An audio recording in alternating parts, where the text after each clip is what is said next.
Yeah, ladies and gentlemen, dear Dr. Sattar, dear Mr. Ghani, dear colleagues in Bangladesh, Sri Lanka, and India, it is my very pleasure for me, for many reasons, to open this event today. First of all, we are addressing a really important issues. In 2021, Bangladesh celebrated its Golden Jubilee of Independence. Labeled as a basket case by Henry Kissinger, the US Secretary of State in 1972, this relative young nation stands today as a template of growth and economic success. Bangladesh started as a country with a low income per capita, along with nations as Chad, Rwanda, Burundi, and Nepal.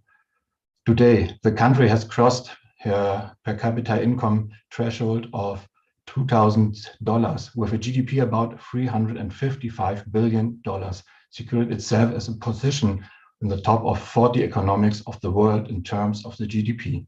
So our today discussions will look back into the story of growth through the lens of sustainable economy, poverty alleviations, and technologies in development. Another reason why I'm pleased to open this event is that we, the Friedrich-Naumann Foundation for Freedom, may present to you, dear guests, a focus of our work. We are a political foundation established in Germany in 1958. It aims to promote the goal of making the principle of freedom valid for the dignity of all people and in all areas of society, both in Germany and abroad. Our foundation works in over 65 countries worldwide. In South Asia, we have offices in India, Pakistan, Bangladesh, and Sri Lanka. We try to promote civic education, trainings, and the exchange of ideas in Bangladesh and our South Asian countries in 4 focal areas. These are economic freedom, human rights, urban governance, and digital transformation. The foundation also supports freedom of speech, freedoms of press, freedom of religion, free markets, civil rights, democratic societies, secular governments, and international corporations. Since 2012, our office in Bangladesh do a tremendous work. Its area of work includes promotion of market economy, digitalization, and good governance. And our partners implement most of its activities. Its partners include public university and think tanks. And thanks to the digitalization, we are able to discuss today's topic not only with a local audience, but worldwide. I'm joining you from the State Office of Bavaria in Germany, from the beautiful city of Munich, and I'd like to welcome all our guests as well. I'm now really looking forward to today's discussion, many exciting insights and findings about a fascinating country. It is now my great pleasure to present our first item on the agenda, and I am pleased to hand over to the liberal politician and member of the German Bundestag, Dr. Christoph Hoffmann, who has recorded a keynote address for you. So, dear Marco, please roll over the video.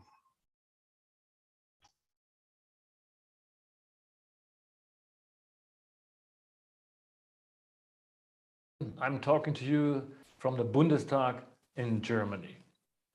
I'm delighted to offer a few remarks at this session on Bangladesh. First of all, I'd like to thank the Friedrich-Naumann Foundation for Freedom for giving me the opportunity to send you a personal keynote. From my perspective, Bangladesh has made highly promising development. It's a remarkable story Bangladesh went through.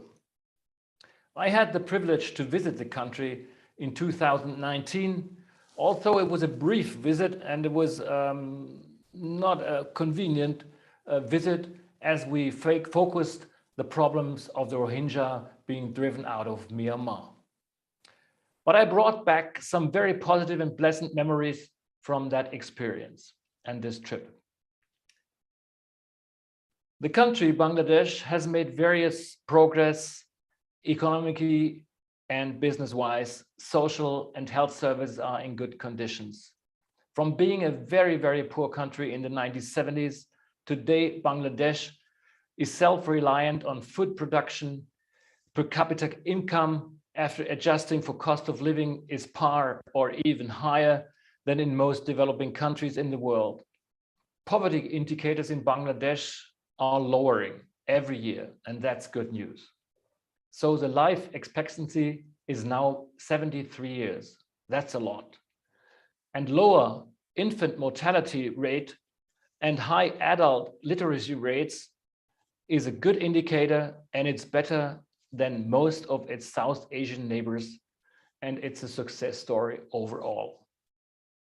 Credit goes to the government and a very active NGO sector which works closely with the government, and also, of course, some international organizations, including the German organizations for development, had some contribution to this success. And without doubt, the engine of economic growth was the private sector. This reflects in Bangladesh becoming a major exporter of ready-made garments and textiles. The garment sector's success is a testimony of entrepreneurial acumenship facilitated by a conducive government policy who serves more than a facilitator than a regulator. That's important. And an overwhelming majority of those employed in the garment sector are women. And Bangladesh is confidently marching towards becoming a middle-income country before the whole decade will be over. It was graduating from a left to a middle-income country, and that's quite a huge already. But it implies that Bangladesh will have to compete with the global market more and more as these privileges for export will go down, in terms of quotas and tax advantages will no longer be available. While Bangladesh's journey over the last 50 years is highly admirable, in the coming years and decades, it will have to address challenges to maintain or even excel compared to its past performance. The adverse impact of the COVID pandemic on its economy, government resources, and so forth will require strategic policy adjustments, not only for Bangladesh, but for all countries. On top of all, Bangladesh is touched by climate change issues, especially affecting Bangladesh's coastal areas. That's a major concern. And with a young population, the ability of the economy to offer jobs and employment opportunity for new entrants is very important and will be a huge challenge for the upcoming policy debate. What we need in Bangladesh is that we will have a sustainable growth in job creation. By this context, the Free Democrats in Germany are highly supportive of initiatives in Bangladesh that thrive sustainable economic growth. Therefore, digitalization and a broad civil society are the backbone of democratic development, poverty alleviation, and climate protection. From my perspective, Bangladesh has become an important partner of Germany, and it's one of my objectives as a member of the German Parliament to further facilitate the cooperation and ties between Bangladesh and Germany, as this will be a win-win situation for both sides. And Germany needs these days many friends in the world, and hopefully Bangladesh will be one of them. I'm convinced that your event today will highlight further possibilities for closer cooperation. Now, I'd like to thank all the participants, speakers, and panelists, and I wish you have a joyful session with fruitful discussions. All the best from Germany. Bye-bye.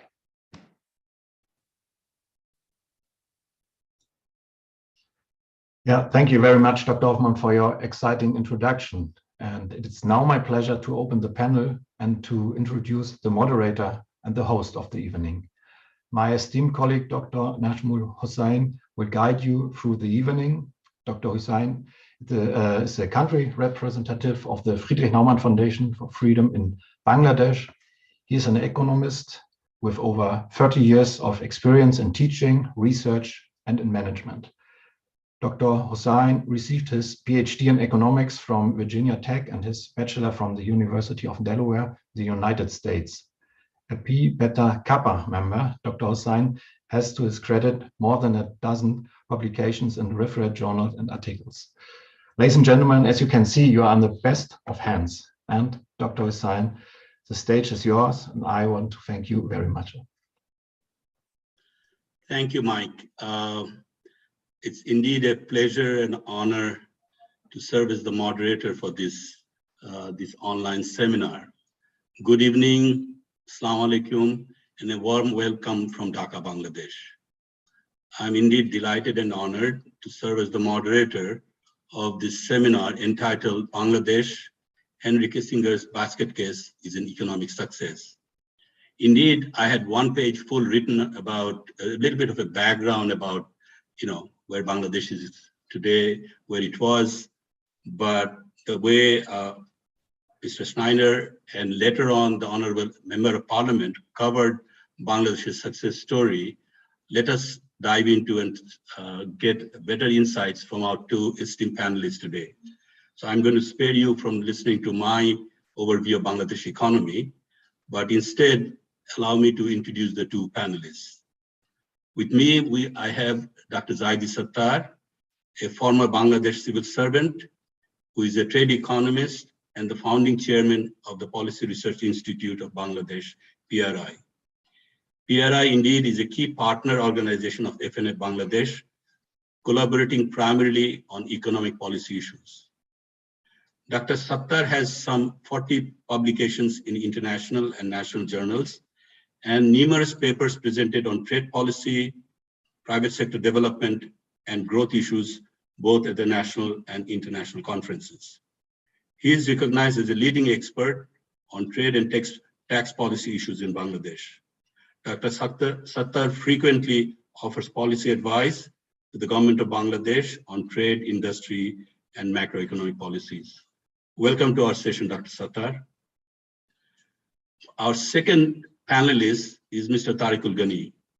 Mr. Tariq Ghani, who has a master's in political science from the University of Dhaka, is an advisor to Manavik Sahaja Samstha, MSS, a very well-known and highly regarded Bangladeshi NGO, which he founded in 1974 when the country was going through an extreme famine.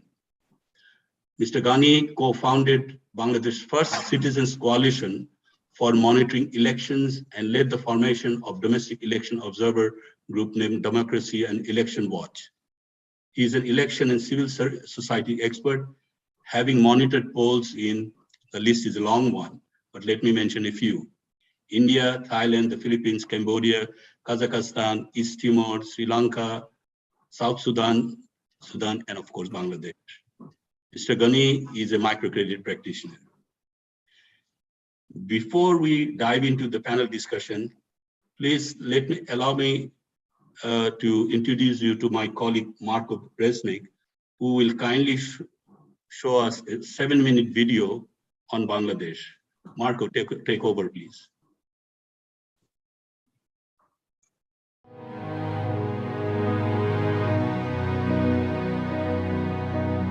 Henry Kissinger never thought his basket case would turn into a development miracle one day.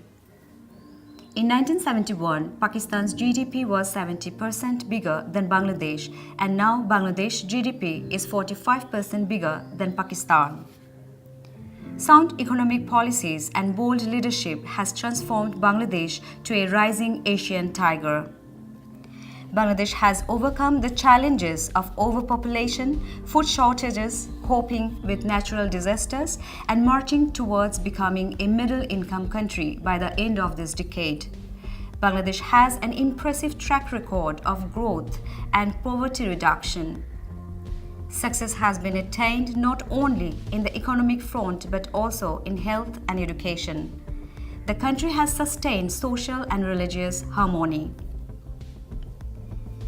From being one of the poorest nations at birth in 1971 with per capita GDP 10th lowest in the world, Bangladesh reached lower middle income status in 2015.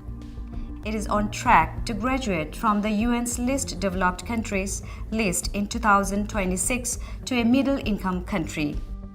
Poverty declined from 43.5% in 1991 to 14.3% in 2016, based on the international poverty line of 1.90 USD a day. Moreover, human development outcomes improved along many dimensions. Except for Sri Lanka, Bangladesh's social, health and demographic trends and performance is equal or better than its South Asian neighbors. Higher life expectancy, lower infant mortality rate, higher adult literacy, and girls' attendance in primary and secondary schools. Bangladesh has demonstrated great generosity in providing shelter to the displaced Rohingya population. It is an active contributor to the UN peacekeeping forces by offering its military personnel to serve. Other than a few isolated incidents of ethnic or religious strife, the majority Bangladeshis Muslims cohabit with fellow ethnic and religious minorities. If Bangladesh can develop, any country can develop. But look where we are today. And this journey of economic development is a fascinating one. It has been a combination of many things: sound macroeconomic policy, people's participation, immunization, development of agriculture, international trade, everything together. We have also noted the increased participation of women in the whole process. If we look at the garment sector, it was mostly women driven. And also if you look at the health building of the nation, the immunization played a big role. The stipend program for the girls and female students, that really helped to build, to improve the female education. The two golden eggs that Bangladesh has produced in terms of exports, ready-made garment and remittance earnings from Bangladeshis working abroad. Bangladesh is the second largest ready-made garments exporter in the world, and remittance earnings contributes 5.52% to its GDP. Diversification in agriculture made it possible to grow a wide variety of crops while patronizing small and medium enterprise like agro farms, fisheries, and poultry largely contributed to make Bangladesh self-sufficient in food production. It was felt that we need more privatization, more participation of the private sector.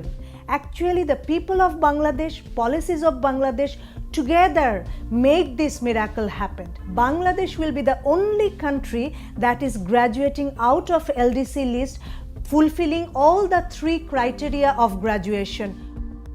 Bangladesh has conducive demographic dividend. It has 106.1 million working age population, and a higher proportion of the population are young and can contribute to the workforce.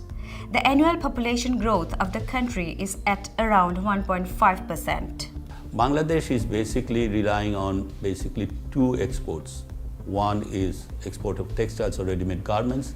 The other one is really, from economist point of view, the remittance we receive. That is an export. So we are very much almost unidimensional, or relying on two sources. We need to diversify. Otherwise, we have a huge risk factor in terms of our foreign exchange earnings and economic development. So to achieve that, I think investment is required. Investment not only in terms of more training institutes and physical and financial investments, but human resource development is very important. Despite the huge development and economic growth, Bangladesh has been facing various challenges in its way forward. It is one of the most vulnerable countries to climate change while being merged in severe environment pollution. Poor governance, lack of rule of law, and election democracy, human rights violations, and limited freedom of speech are prominent. It's very important that we ensure financial inclusion of people, both rural and urban, access to clean water, access to health, education for all people, and at the same time we have to work towards more women's participation in the labor force, because still out of all working age women, it's 36% women are in the labor force. In case of male, it's 82%, and that requires some additional infrastructure, women-friendly accommodation, women-friendly transport, security, all these things that we have to work on.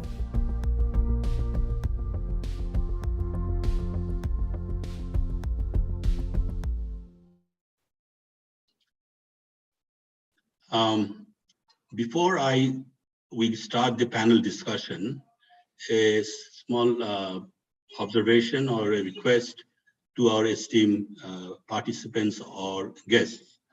There will be a question and answer session following the panel discussion.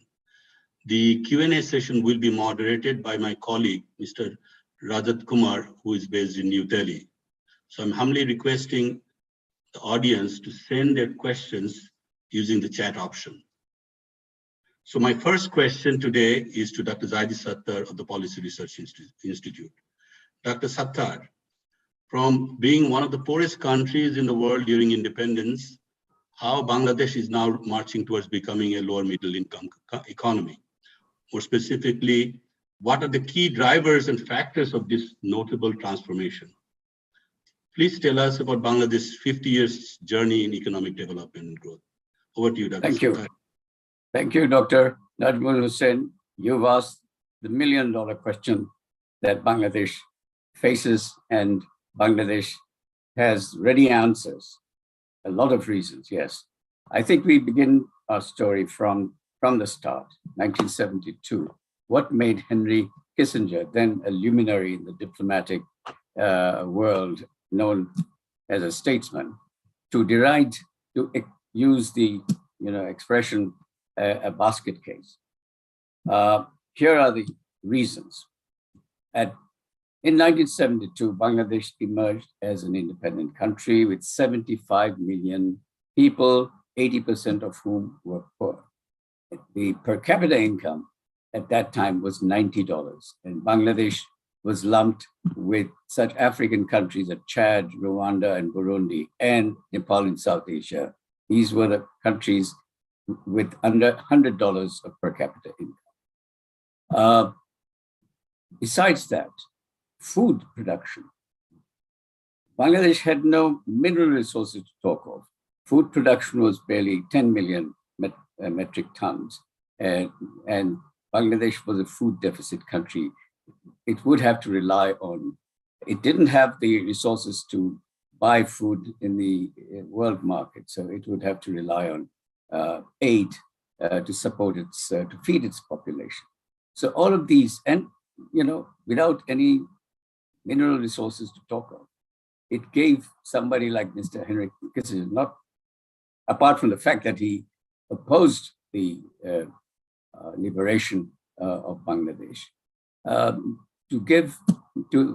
believe that Bangladesh would be a basket case, relying on permanently, probably relying on doles from the developed countries of the world, and how wrong he was.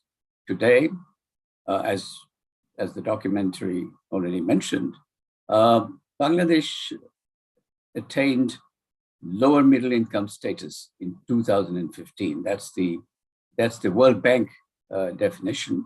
And in the UN definition of country categories, Bangladesh has fulfilled all the requirements for graduating out of LDC status in 2026. Now, so the question is, how did that happen? My fundamental answer is, of course, it's the toils and sweat of workers, of people, workers, farmers, entrepreneurs, investors, policymakers, and NGOs, all put together. The effort, Bangladesh has hardworking people all around, and the net result of the combined efforts of all these various groups of people in the country did produce the result. Now, let me tell you that by 2010, Bangladesh, it was the Wall Street Journal that sort of discovered Bangladesh from abroad, that it's a basket case no more. And that was said because they saw Bangladesh had then emerged as a number 4 exporter of ready-made garments in the world. Today, it's number 2. Now, what changed? The first 2 decades of Bangladesh story is nothing to talk about, really. Policies, growth policies in particular, poverty reduction policies, did not produce results because Bangladesh was following an inward-oriented import substituting industrialization policy. There was this aspiration to industrialize, but the policy was not one that really worked.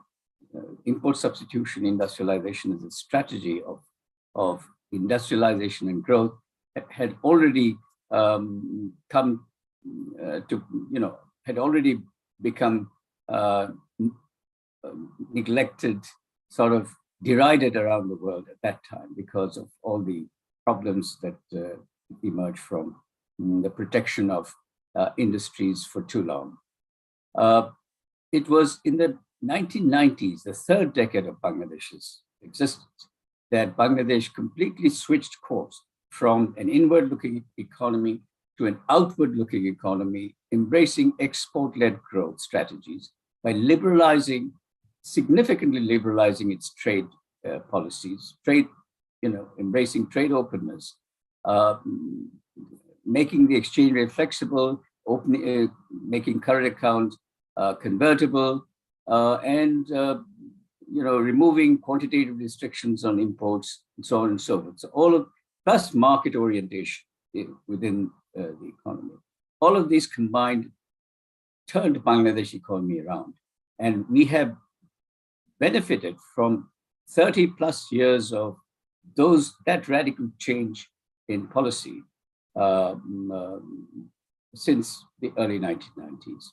Now, you can say, so what is the driver? Bangladesh took some time. It was late in adopting one particular strategy that really generated, tremendous spurt in growth for a country like China. So China watched what went on in East Asian countries like South Korea, Taiwan, Hong Kong, Singapore. In the 1960s, 1970s, export-led growth became a paradigm and a strategy of development. China took the message fast. It implemented open economy reforms, went for trade orientation, etc., etc. Bangladesh came rather late, but better late than never. Bangladesh benefited from that change by relying on what is Bangladesh's comparative advantage. Its resources, what was ignored by Henry Kissinger and others, was the people of Bangladesh. And Bangladesh labor is the labor and low-skilled, cheap labor is the basis of Bangladesh's comparative advantage in a labor-intensive product, which is ready-made garments. And as Dr. Bedmul mentioned, actually, we think when we talk of Bangladesh export success, we simply talk of ready-made garments. But we also have another substantial export, which is export of migrant labor.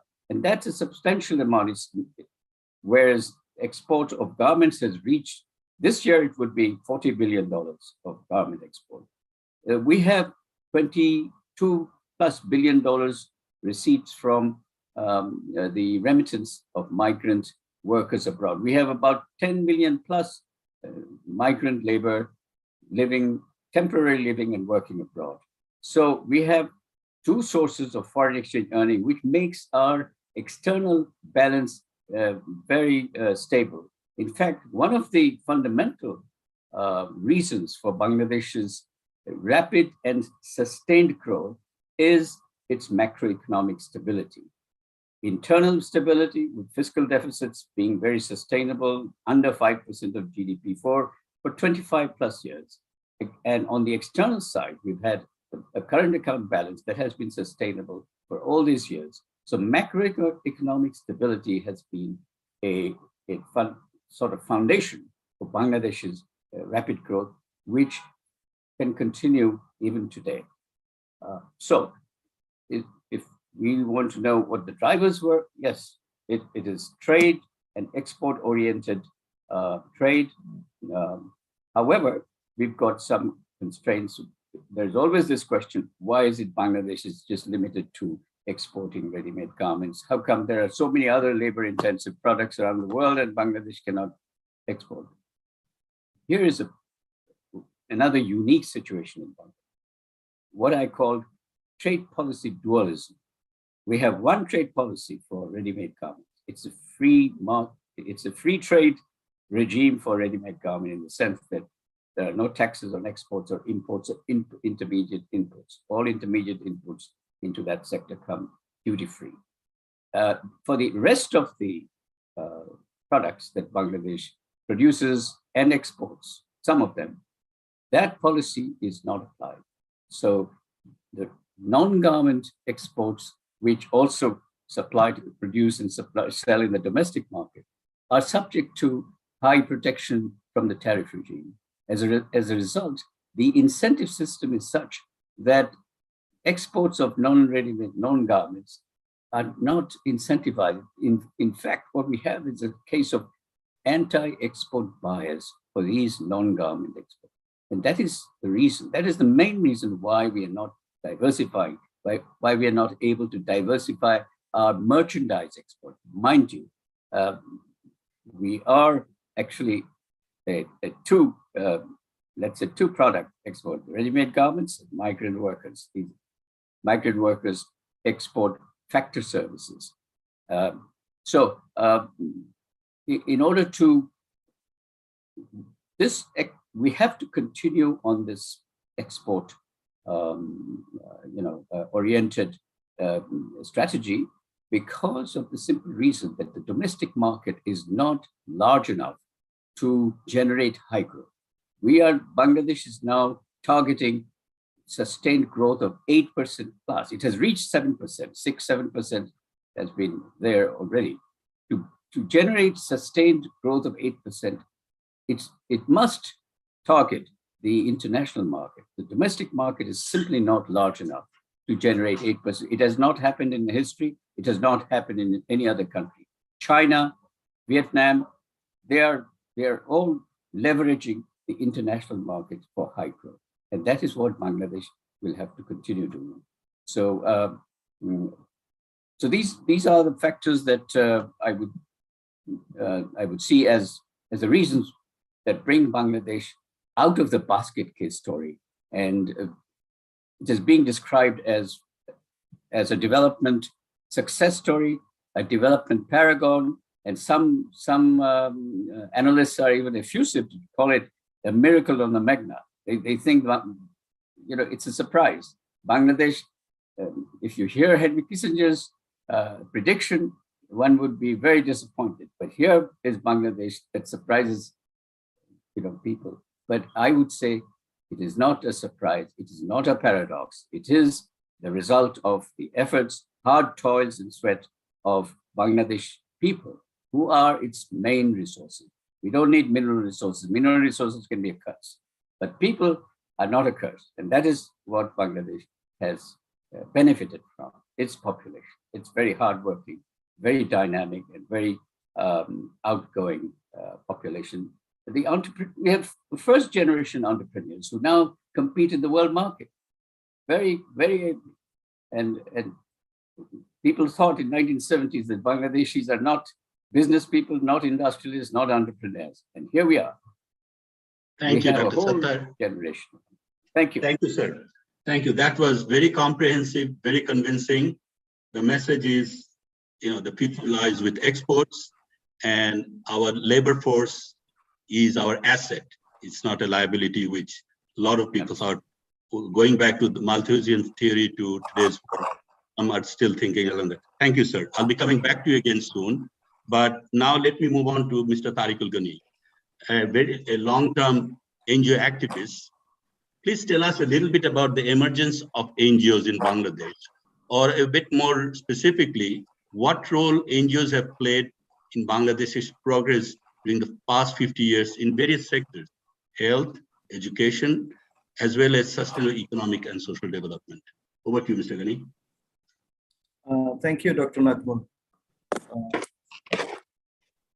NGOs have a long history of operations in our part of the world since the colonial period, when Christian missionaries Hindu and Muslim community-based organizations established schools and orphanages.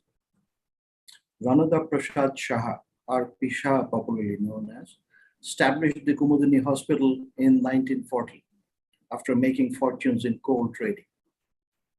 In 1947, he put all his companies and businesses in a trust, the Kumudini Welfare Trust, to use all the proceeds for public welfare.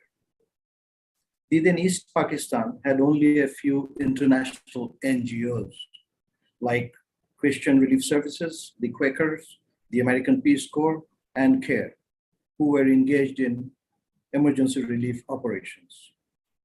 Local varieties were cooperatives working for fishermen, for sugarcane growers, among others.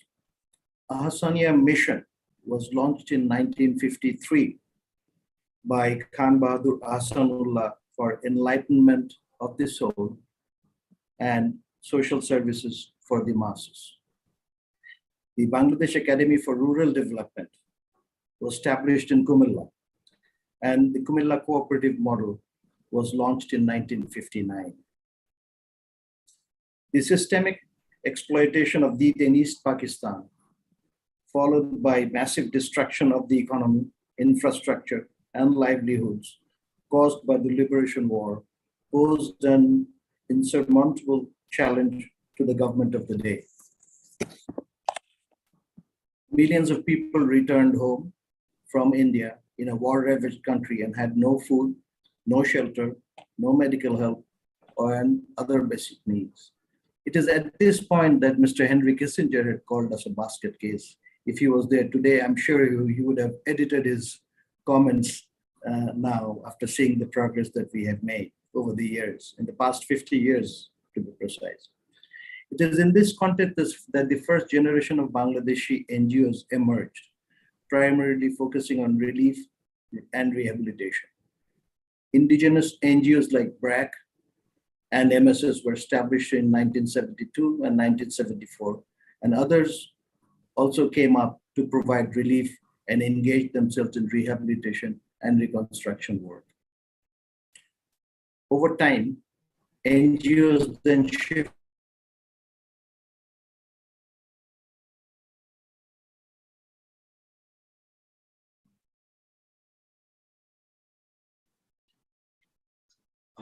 we have lost Mr. Ghani for a minute. Yeah.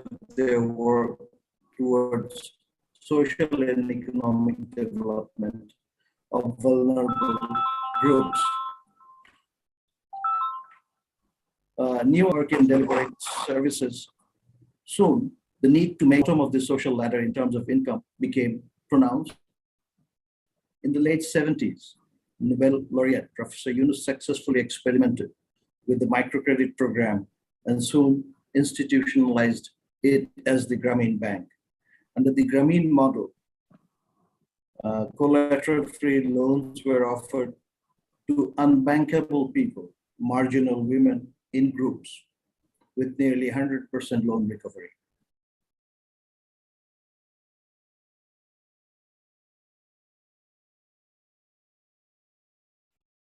Following Grameen Bank, many Bangladeshi NGOs joined the bandwagon, which turned out to be win-win program, generating various benefits for the marginal women borrower, her family, her community, the country, and the NGO itself. Indeed, the Grameen model has proved to be a blessing for the have-nots, enabling financial inclusion of the underserved and their escape route from poverty in many countries around the world, including Bangladesh.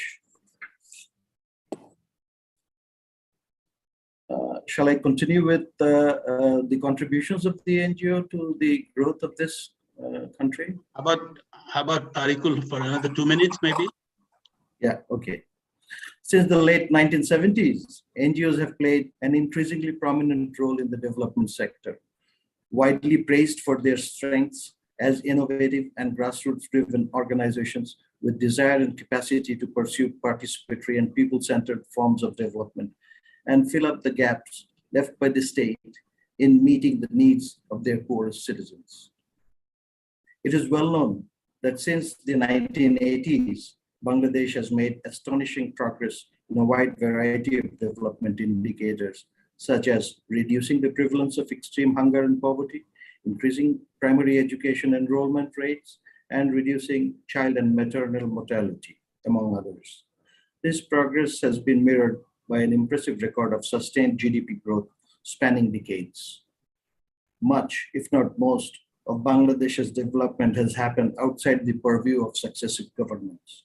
For example, the 2003-4 World Bank report indicated that 34.1% of the foreign aid was allocated for the NGO sector. The vibrant community of NGOs and civil society organizations working across the spectrum of development issues have been the principal drivers of progress. Undoubtedly, things like reducing poverty have been a great success. However, COVID-19 brought forth new challenges for poverty reduction. Financial inclusion is the key to poverty reduction. Microcredit essentially made the much needed resources available to the people at the bottom of the economic ladder. These were poor people living in poverty without access to resources from formal financial institutions like commercial and state-owned banks, and had to depend on private money lenders at exorbitantly high interest rates. Efforts to bring these people within the formal banking channels failed. This gap was filled up by microcredit organizations in Bangladesh.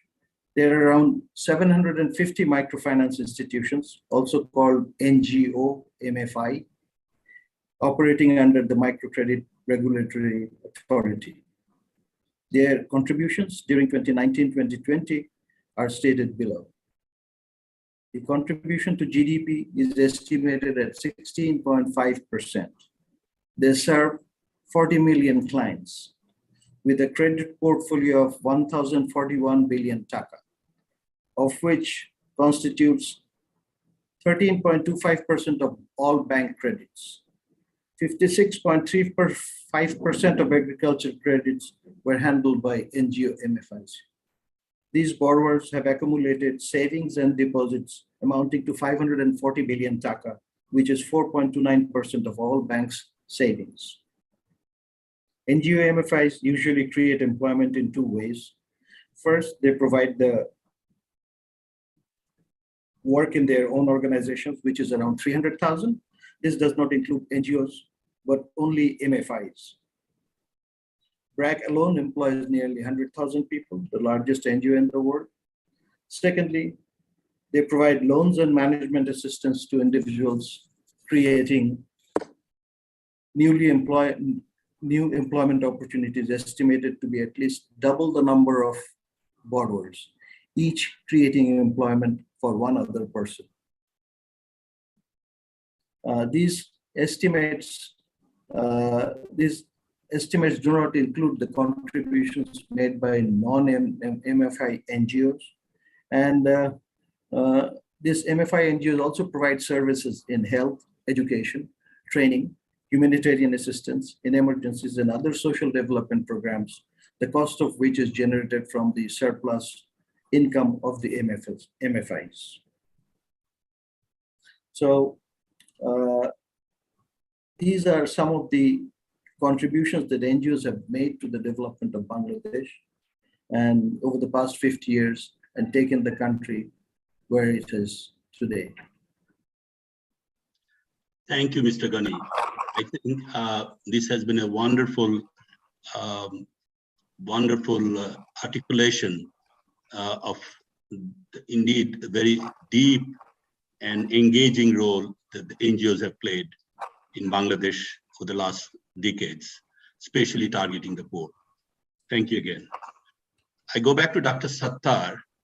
Dr. Sattar, you know, I work for the Friedrich-Naumann-Stiftung. It's a German liberal foundation, and we are a strong advocate of trade promotion and trade liberalization. As an example, in South Asia, it has been a very active partner of the South Chamber of Commerce and Industries on the vision or in support of greater regional trade. If you were to compare Bangladesh's trade and industrial policies compared to our neighbor, South Asian neighbors. How do you compare it? And do you think Bangladesh needs further liberalization? Over to you, sir. Absolutely, yeah. The answer to the last question, does Bangladesh need further liberalization? It does. There's no question about it. Bangladesh is a strong beneficiary of trade liberalization that happened in the early 1990s. So make no mistake, that liberalization phase continued for some time, but it has been it has been moderated and then in some sense even reversed or has not progressed in the last decade or so. So we do need further liberalization simply because of the structure of Bangladesh economy. Bangladesh economy is still industrializing, whereas other economies in South Asia, for instance, India has deindustrialized and other countries are deindustrializing. Bangladesh is still moving in the industrialization process of structural transformation. And that industrialization requires a more globalized world where you have open trade so that industries can import world-priced inputs into the sector. You know that in the last 25 years, the fastest growing segment of international trade has been trade in parts and components. And Bangladesh has not been able to really capture the benefits of that trade in intermediate goods. As a manufacturing exporter, Bangladesh needs trade that is freely flowing so that they can import inputs without barriers, so that they can become competitive in the international world. Vietnam, China became a factory of the world, yes. Vietnam is today following that strategy of trying to become a factory in East Asia, another factory of the world. And Vietnam is a leading exponent of that, very integrated global value chain in its trade posture. What in the case of Vietnam's exports, and many people know that Vietnam's exports involve importation of parts and components from neighboring countries. So now that cannot happen without maximum openness of trade, and of course a world that is globalized. We now face a situation where the old economic order, the rules-based economic order that was created in the post-World War period, that might be under some sort of disruption. Everybody seems to, and most analysts are saying that, yes, there's a lot of uncertainty in the world today, but one thing is certain: the world economic order of the pre-Russian-Ukraine war, the pre-US-China tension, that economic order might be coming to an end. I hope it doesn't mean that globalization has come to an end, but it does mean that the kind of globalization we have seen in the 70 years following the Bretton Woods conference, that globalization might be under some threat. And they talk of reshoring these days instead of offshoring.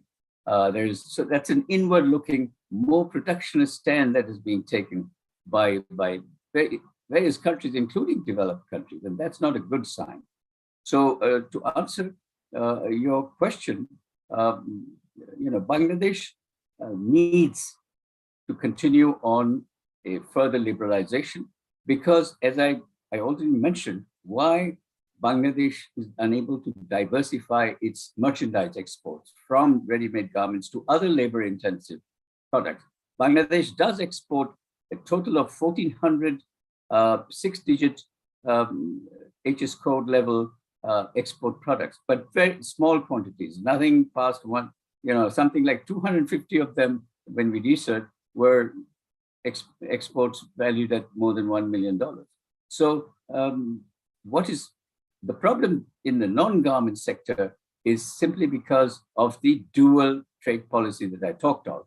One trade policy for ready-made garments, another trade policy for non-garments. This trade policy dualism is leading to what we call export performance dualism as well, because ready-made garments exports have succeeded. We can call it export success. Bangladesh is number 2, but there is lack of success when it comes to the non-garment exports. And there are hundreds and thousands of labor-intensive products in which Bangladesh could become, and we have done some research to show that Bangladesh is very competitive in several, footwear, plastic products, even electronic goods. Actually, though electronic goods does require, they're more skill intensive. But as time goes on, there's a lot of standardization going on in electronic production. And Bangladesh needs, of course, to pull in foreign investment there. So foreign investment, foreign investment wouldn't come without liberalized trade policy. So trade openness is one instrument to attract foreign investment, and Bangladesh is not doing very well in that respect. So did I answer your question or anything? Yes, Dr. Sattar, thank you. Thank you. I'll have one more question for you later, but let me go back to my friend, Mr. Ghani. Ghani, because of brevity of time, let me jump to one last question from you, because we need to go through this question and answer session also. Maybe that will come up at that stage about MFI's role in poverty reduction. So as Dr. Sattar said, you have also said that Bangladesh is moving towards a middle income country. Along with it comes, you can look at the statistics, but there has been a steady but very predictable decline in external funding from donor funding. And NGOs, local NGOs historically have relied heavily on donor funding. So given this scenario with the further diminishing external funding from international development partners and also perhaps from the government, why do you see how NGOs will sustain their activities, and what in terms of their operations and their financial sustainability? Your thoughts, Mr. Ghani?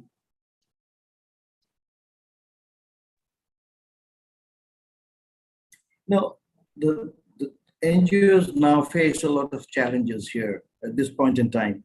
Many countries and multilateral agencies have now started to count the economic and social costs of COVID-19. The preliminary estimates emerging from a few sources are quite frightening. The Bangladesh economy will not be spared. The impacts of COVID-19 on economic growth, job losses, and an upsurge in poverty are expected to be significant. The projected GDP growth may decline. Robust economic growth during the last decades helped Bangladesh win the fight against poverty. A reduction in economic growth and a rise in joblessness will inevitably lead to a sharp increase in poverty rate and push more people into poverty. The number of vulnerable persons who will need assistance may rise exponentially post-COVID, although perhaps for a temporary period, especially since vulnerable groups in Bangladesh lack the savings and the resources to tide over situation and the impacts of COVID-19. The international funding for NGOs, as Dr. Nazmul has said, has declined over the years. While the NGO MFIs are more sustainable despite the dents suffered from the suspension of financial activities for months during the pandemic, it will be a massive challenge for the non-MFI NGOs to sustain themselves, although several local NGOs non-MFI NGOs are engaged in working for the Rohingya refugees with international funding. Local non-MFI NGOs must focus on mobilizing local resources to meet their operating expenses. Getting involved with supply chains could be an option to generate some funds for the organizations. In addition, raising local donations is undoubtedly a possibility with the economy growing so big and many, many rich people emerging. But the cost cutting and increasing efficiency are essential for the local NGOs. MFI NGOs ought to be given funds from the central or commercial banks for onward lending through their microcredit programs at lower interest rates so that the MFI NGOs can, in turn, lend with lower service charges. International and multilateral donors like ADB and the World Bank should support NGO projects. And finally, I would like to end on a positive note that Bangladesh is well known for its resilience. And we have many times in the past surpassed expectations and overcome all obstacles in the end.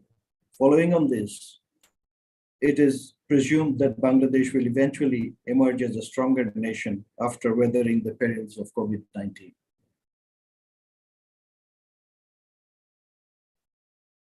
Put Mr. Ghani, Dr. Sattar, this is the last question of our panel discussion. And you being a guru of policy making, economic policy making for many, many years in the country, and a big champion of export growth. But aside from the export, promotion of export, can you give us a few suggestions or prescriptions so that Bangladesh can continue this journey of accelerated growth, perhaps even excel, as you said, from 6 to 8% or even double digit. If you were the only policymaker, what prescription would you offer to our Prime Minister or to the gods? Thank you. Yeah, that's a good question, and I will provide an answer. But many people really don't seem to understand what I'm trying to say. And what I'm trying to say is this export-led growth or export-oriented development has a basic proposition, which is that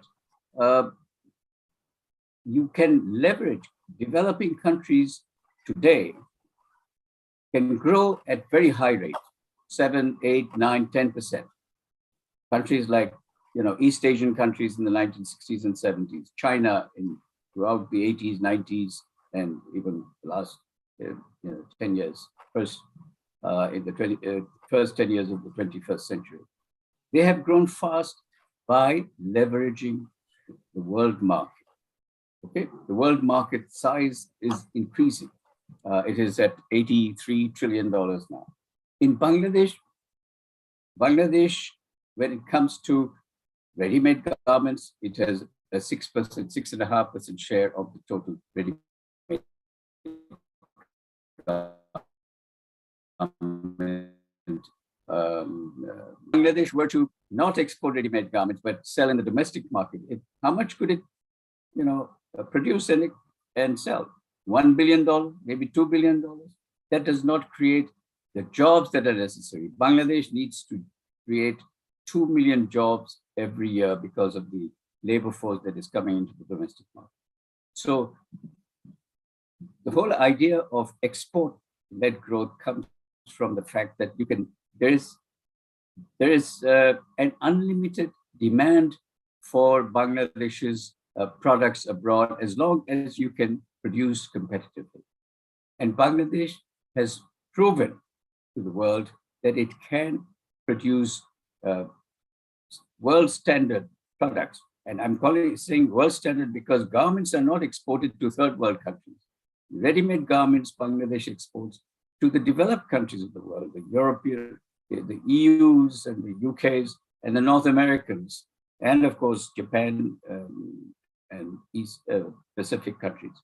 So Bangladesh has been able to take advantage of the rule-based economic order of the post-World War, and it is, and I argue that it has not reached its limit.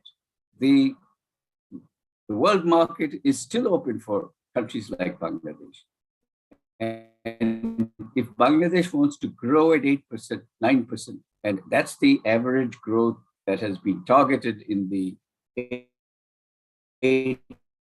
5-year plan and the perspective plan that runs up until 2041 and one country by 2031. All that requires Bangladesh economy to grow at 8% plus.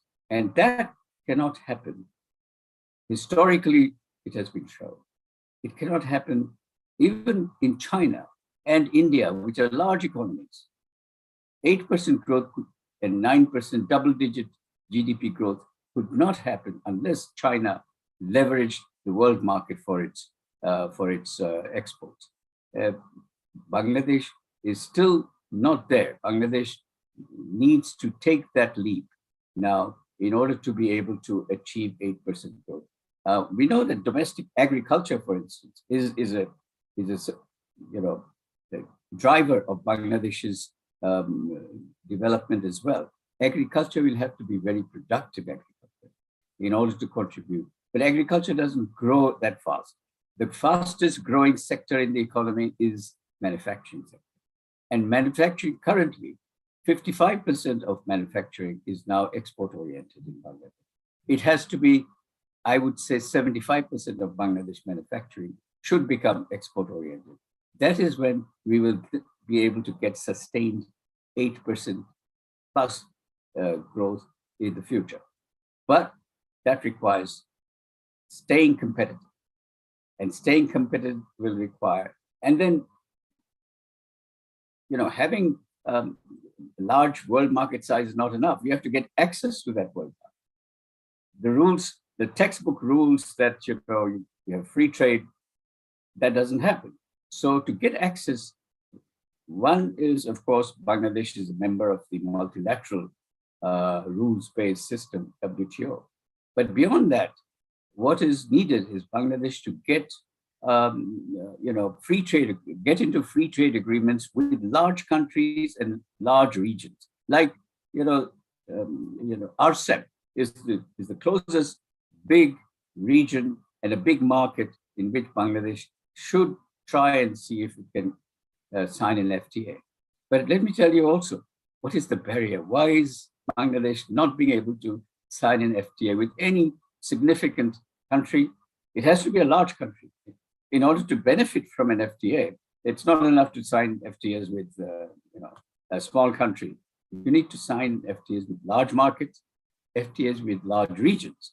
And the first reason, because the first item on the agenda of an FTA negotiation, free trade agreement negotiation, is tariffs. And Bangladesh is unfortunately not well placed when it comes to tariffs. The average tariff of Bangladesh, average nominal tariff of Bangladesh is currently at 26%. And the average tariff of even low-income countries is 11%. Average tariff of lower middle-income countries, which is the group in which Bangladesh is, it's 7.2%. The average tariff for upper middle-income countries is 5%. And for the developed countries, average is 3%. So Bangladesh is an outlier when it comes to its level of tariffs. And that is one big disadvantage in negotiating free trade agreements. Unless there's a geopolitical reason for China or India to sign a free trade agreement with Bangladesh, China doesn't see will not see any gains from, Japan will not see any gain from signing an FTA with Bangladesh, unless Bangladesh significantly brings down its tariff rate.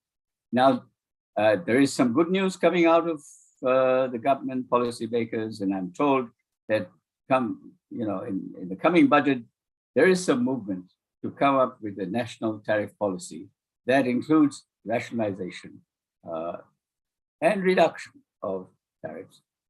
because what we have seen in the past is tariff reductions have been taking place in the last 20 years also, but the reduction has been in input tariffs rather than output tariffs. The output tariffs have tended to remain at the level they were or even modestly increased. So that is not the trade liberalization or tariff liberalization that is useful for Bangladesh. But Bangladesh has to reduce tariffs on output. And that is where there is significant, high tariff protection still continues, and there is tremendous resistance to reduce them. And that's the historical evidence. Once you start giving high protection, it is very difficult to reduce protection. And Bangladesh is faced with that kind of resistance and barrier. And it's a political economy issue. You have to have a very focused policymakers who are committed to, who understand the benefits of trade openness, trade liberalization. Bangladesh is a beneficiary, and that is what is surprising. Then that Bangladesh has benefited from the policy it has adopted for the ready-made garment sector. And all it has to do is just replicate that policy to the non-garment merchandise export sector. And that is where the resistance is so strong that policymakers have not been able to really convince, and I would say the private sector, and there's a strong lobby, protectionist lobby, that simply undermines any effort to rationalize or reduce protection. And that's the unfortunate part, and that is, I think, preventing Bangladesh from leveraging the world market, which I've been talking about, in order to accelerate its rate of growth. Okay, thank you, Dr. Sattar. Thank you. That was very illuminating. That brings to a closure to the questions that I had in mind for the two esteemed panelists. Thank you, gentlemen. I'll let you catch a breather while my colleague in New Delhi, Rajat, collates the questions they have received. In the meantime, I'm requesting our guests and the panelists to enjoy a few minutes of a cultural program we put together. Over to my colleague, Marco Breznik. Marco, can you take over?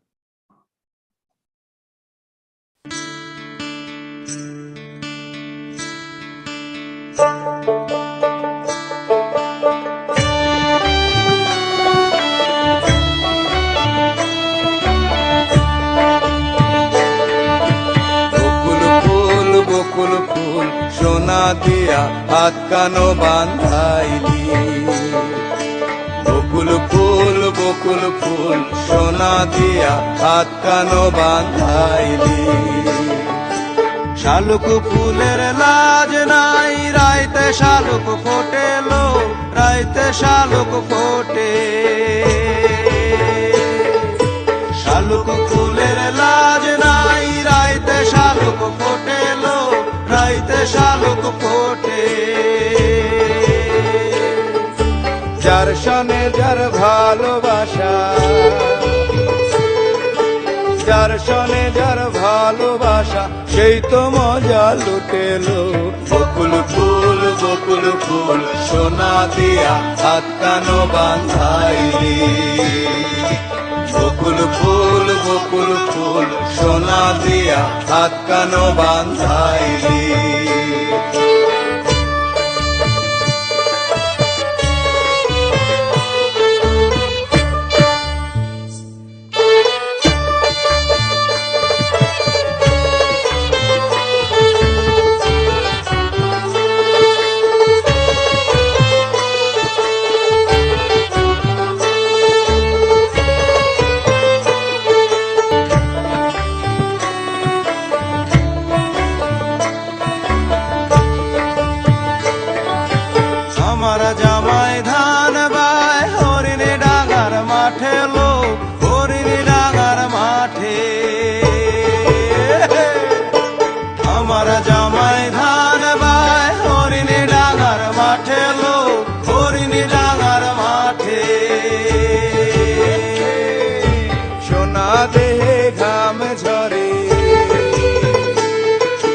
সোনা দেহে ঘাম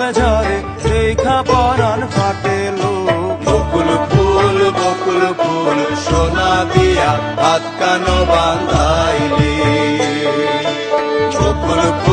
বকুল ফুল সোনা দিয়া হাত কানো বান্ধাইলি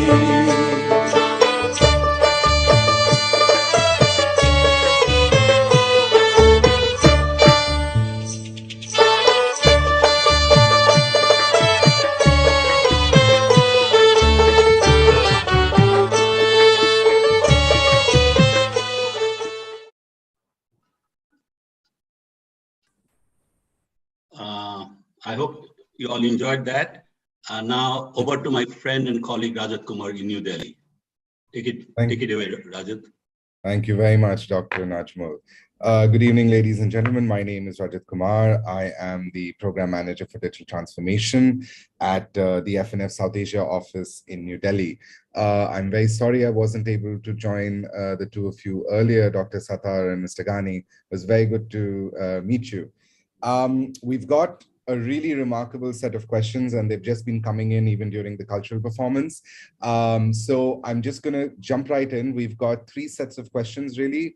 Some that are looking inwards into Bangladesh, into its history, into its economic policies over the last number of years. Some are looking in its immediate neighborhood. And then we've got ones that really look outwards to our furthest sort of friends. So now to you, Dr. Sattar, there's a very interesting question of what are the, if we were to summarize the key political steps that Bangladesh has taken to contribute to the surprising economic growth that it has today and be this emerging middle power, right? Could you name, let's say, 5 of them? Sorry, name the 5 of political steps that Bangladesh has taken, exactly, to maintain and to ensure its wonderful economic growth?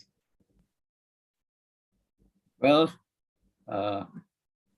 economic policy is at the end of the day, it does involve political economy questions, yes. But if you're asking me a pure political question as to if your question is whether we should have more democracy and that will generate. Not in that way. I look at it in terms of the maybe yes, the political economy that you mentioned, right? So looking at there is an answer to that one question. Right. Bangladesh has gone through periods of democracy, authoritarianism, military rule, and then return to democracy, and sometimes not so liberal democracy, and so on. But I can tell you as a general observation that democratic regimes in Bangladesh have been able to generate higher growth and greater poverty reduction than authoritarian rules have done. That is, you can analyze why it was so.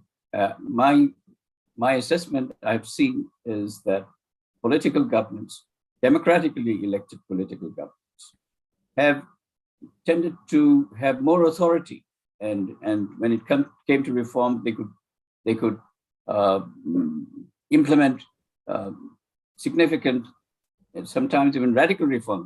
What happened in the early 1990s, because it was not just an economic crisis, but the country moved from an authoritarian regime to a democratic regime. And that was the time when, as I said, radical reforms, radical change in the direction of Bangladesh economic policy, change in the strategies of development. For instance, one particular strategy was, export-led growth, export-oriented economy. And also another one was, market-oriented economy. Another was deregulation. All of these happened within a democratic, regime. There were authoritarian regimes preceding that who talked about liberalization, who talked about, market orientation, but it did not happen with full force. There were periods, there were episodes of liberalization, market orientation, privatization, But so I think democratic regimes in Bangladesh have given stability also, stability to policies. One thing is probably worth mentioning, which is that foreign investors, you will hear with so much going on for Bangladesh economy, how come Bangladesh is not attracting more foreign investment? Well, one of the reasons, one of the reasons may be that, if I got it, I was just, the thread of the argument. That's absolutely fine. You're actually what I was saying. Next question. Okay, sorry. No, what I was trying to say is, I'm so sorry to cut you off. You're actually starting to answer the next question I had lined up. Next question. Okay. So yes, you have sort of preempted my next question, but I just wanted to quickly hand the floor over to Mr. Ghani. Mr. Ghani, do you have any anything to add on to what Dr. Sattar just said about democracy that breeds liberalization and democracy breeds a market orientation? Is there anything else that you'd like to add?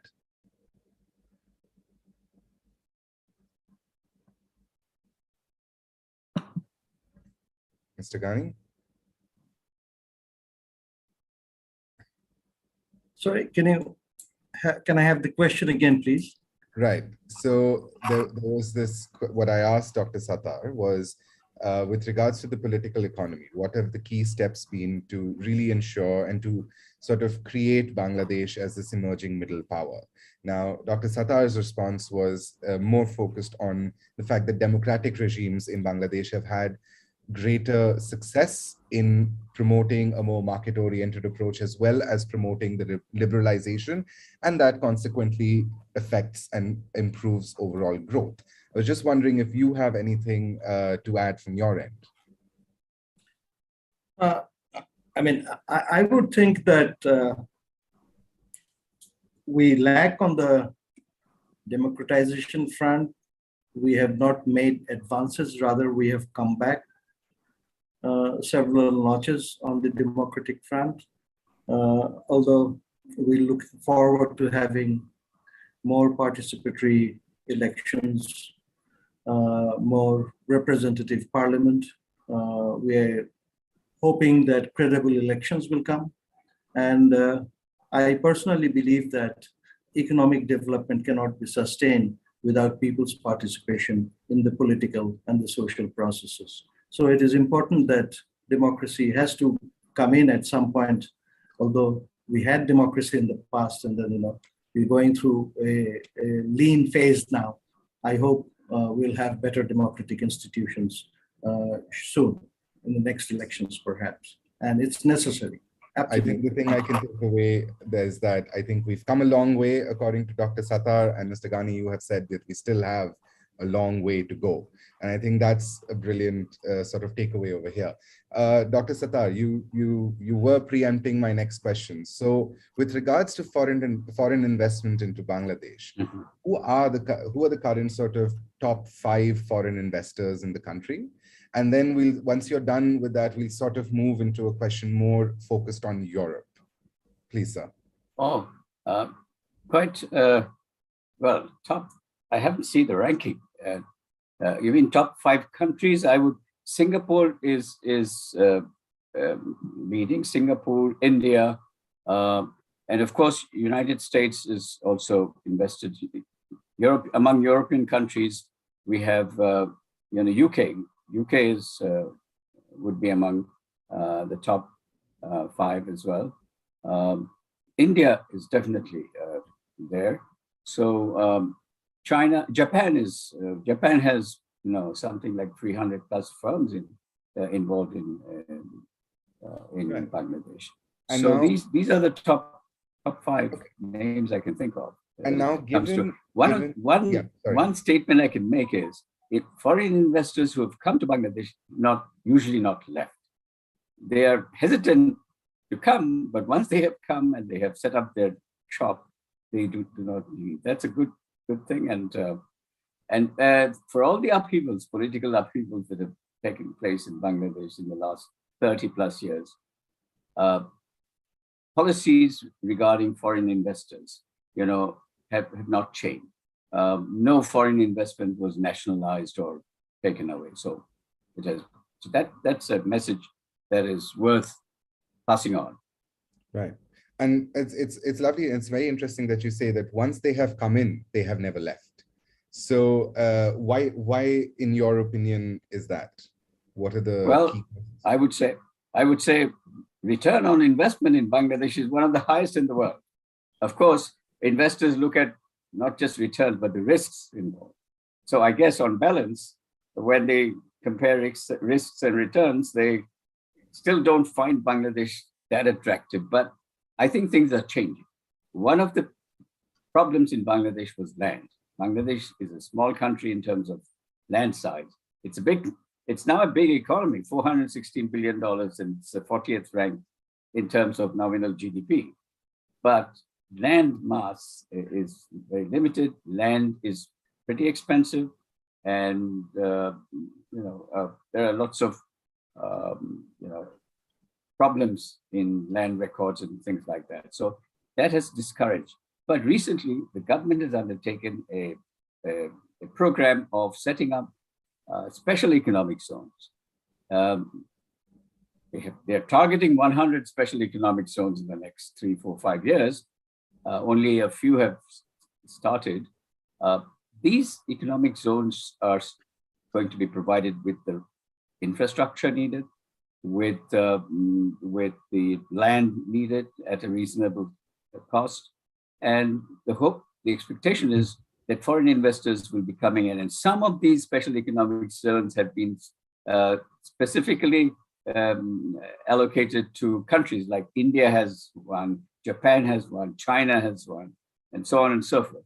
So that problem of land as a barrier to foreign investors coming in is being, at this point, partially resolved. And hopefully once these special economic zones are fully provided with infrastructure for setting up factories, I think the hesitancy will, and there might be talk of, like factories moving from China, like these leather factories moving away from China. Where are they going to go?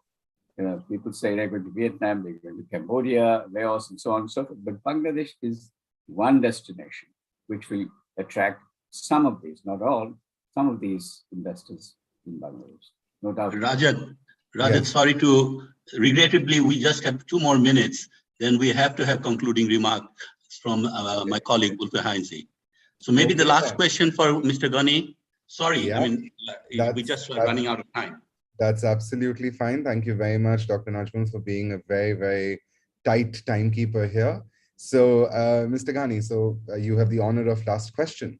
So I wanted to really build it out, but let's just go with what's happening right now in the world. Considering the situation of our neighboring country, Sri Lanka, right? What are the sort of key mistakes in economic policy that do you think Bangladesh should avoid in at least the short to medium term? And then with that comment, we'll close the session. Sorry, sir, you're muted. Can you say that again, please? It's with regards to what's happening in Sri Lanka right now, the economic crisis that's going on over there. It's a question really focusing on what are the short-term to medium-term efforts that Bangladesh should do to avoid such a situation occurring within your country.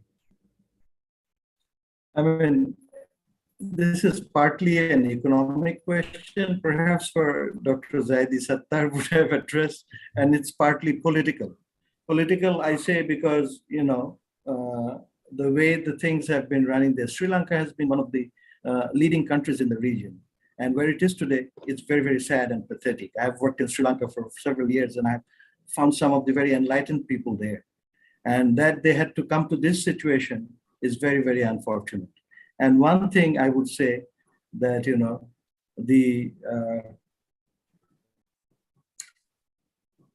what do you say? The family rule that has been there. 8, 10 people from the same family running or holding different offices, key offices like finance and home and all that. So these are the things I think that has created the problem there.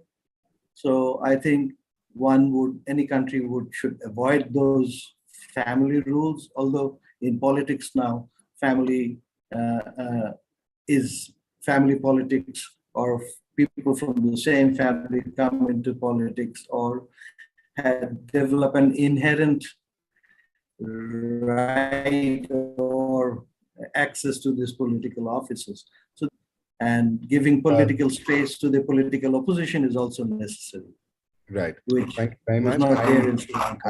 I'm very sorry. I think I would have gone on for another 15 minutes without Dr. Najmul in the top left corner. Thank you, Rajat. Thank you. I will hand over to you. My very revered Dr. Zaidi Sattar and my old friend Tariq Ghani. I will let my head of Bangladesh and Sri Lanka office, Mr. Ulkain Heinz, to make concluding remarks, and perhaps he will use the time to thank everyone. I just don't have that time. Over to you, Ulkain.